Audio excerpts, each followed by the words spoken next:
There is lots of jewelry. I think that when you see it, it might not be as much because the shape of the clothes are different. That's the difference. The shape of the clothes are quite fun, and the clothes themselves are over embellished, and it's just kind of wild in a way.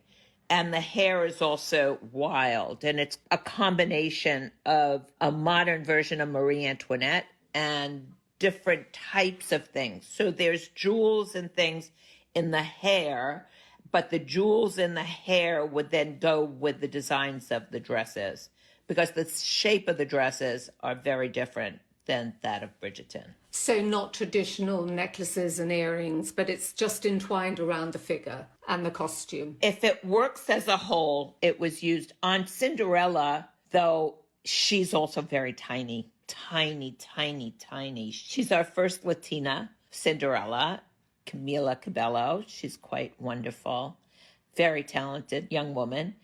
And her jewels were they were tiny, they were small. And they were actually done. Do you know the company Goddess? Be Goddess. Be Goddess, yes. I love her. I happened upon that store one day while being on Cinderella. And I went in to have a look. They had just opened. I hadn't seen it in Harrods. And I was looking and went, maybe I can use it for Cinderella. And I spoke to the young woman who was in the shop at the time. I said, do you by chance do things for films? And she said, I'm sure we could work it out.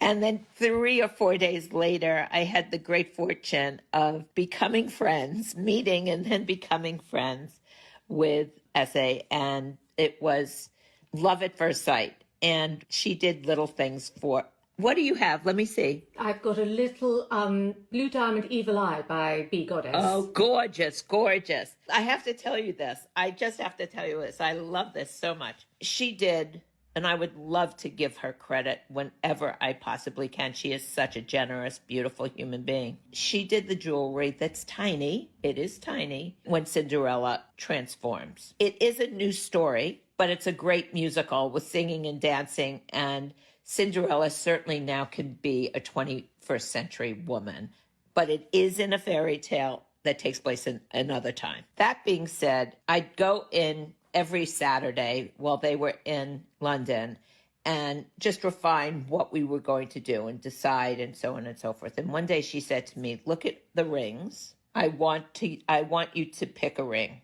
And I went, oh, you can't ask me to do that. Please. No. But I did pick the snake, and it fit perfectly, and it went on my finger. And she then told me what it will bring. This is transformation. She said, you'll wear the snake, your life will change. Okay, fine. I love you, hugs, kisses. I leave for the day. 2 days later, I go to work. I lost my wallet, so I lost my whole identity. So I called her. I said, well, yes, my life did change. I lost my whole identity. I'm taking the ring off. She said, no, don't take it off. Lo and behold, the end of the story is I never got my wallet back. Everything worked out to be fine. I replaced everything.